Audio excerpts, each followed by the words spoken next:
ঘুমিয়ে আছেন আপনি, চোখ বন্ধ, চারপাশ নিঃশব্দ। হঠাৎ নিজেকে দেখতে পান আপনি মাটি ছেড়ে ওপরে উঠছেন। আশেপাশে কোনো ডানা নেই, কোনো প্লেন নেই, তবুও আপনি আকাশে উঠছেন। শরীর যেন হালকা হয়ে গেছে। পৃথিবীর মাধ্যাকর্ষণ আপনার ওপর কোনো নিয়ন্ত্রণ রাখতে পারছে না। এটা কি স্বপ্ন, নাকি মস্তিষ্কের তৈরি কোনো গোপন মহাকাশ? বিজ্ঞান বলছে আমাদের ব্রেন মাঝে মধ্যে এমন এক জগৎ বানায় যা বাস্তবের চেয়েও বেশি জীবন্ত, বেশ বিস্ময়কর। এই ওড়ার স্বপ্ন বা ভেসে থাকার সেই অলৌকিক অনুভূতি, এটা কেবল কল্পনা নয়।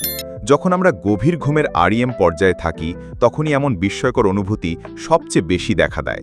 ওই সময় মস্তিষ্ক থাকে প্রবলভাবে সক্রিয়, অথচ শরীর সম্পূর্ণ নিস্তব্ধ, যেন সাময়িক পক্ষাঘাতগ্রস্ত।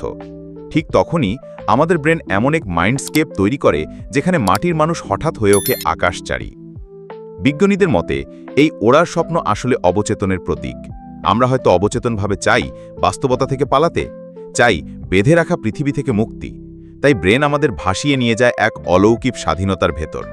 কেউ কেউ বলেন এটি লুসিড ড্রিমিংয়ের ফল, যেখানে আপনি জানেন আপনি স্বপ্নে আছেন এবং নিজের ইচ্ছামতো সব নিয়ন্ত্রণ নিতে পারেন। আপনি যদি চান আপনি উঠতেও পারবেন। এটা যেন নিজের মাথার ভেতরই এক ধরনের VR গেমের মতো। কিন্তু এই অনুভূতি কি কেবল স্বপ্ন বলি এড়িয়ে যাওয়া যায়? কখনো কখনো তো ঘুমের মধ্যে ঝাঁকুনি খেয়ে জেগে ওঠেন আপনি। মনে হয় কোথাও পড়ে যাচ্ছেন। একে বলা হয় হ্যাপনিক জার্ক, একটি ব্রেইন গ্লিচ, যেখানে মস্তিষ্ক হঠাৎ শরীরকে জাগিয়ে দেয় যেন সে যাচাই করতে পারে আপনি নিরাপদ আছেন কিনা।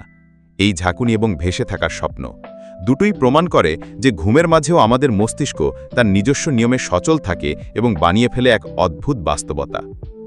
সবচেয়ে মজার বিষয় হলো এই অনুভূতির শিকড় ছড়িয়ে আছে বহু পুরনো ইতিহাসে।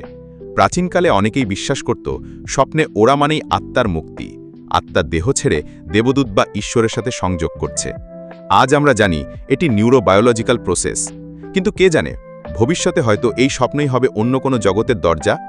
তাহলে প্রশ্ন থাকে, এই অনুভূতি কি স্রেফ এক ধরনের মস্তিষ্কের বাগ, নাকি এটা আমাদের আত্মার এক গোপন ভাষা?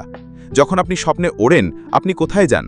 আপনার মাথার ভেতর, নাকি এমন কোনো জায়গায় যা বিজ্ঞান এখনও ধরতে পারেনি? সবশেষে যখন আপনি পরের বার ঘুমাতে যাবেন, মনে রাখবেন স্বপ্ন শুধু বিশ্রাম না, এটা একটা মানসিক অভিযাত্রা।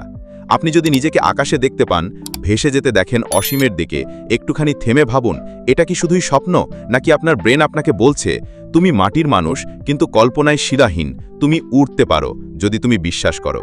যদি এই অনুভূতি কখনো আপনারও হয়ে থাকে, তাহলে অবশ্যই জানাবেন। ভিডিও ভালো লাগলে একটা লাইক দিন, কমেন্টে লিখুন আপনার দেখা সবচেয়ে আজব স্বপ্নের গল্প।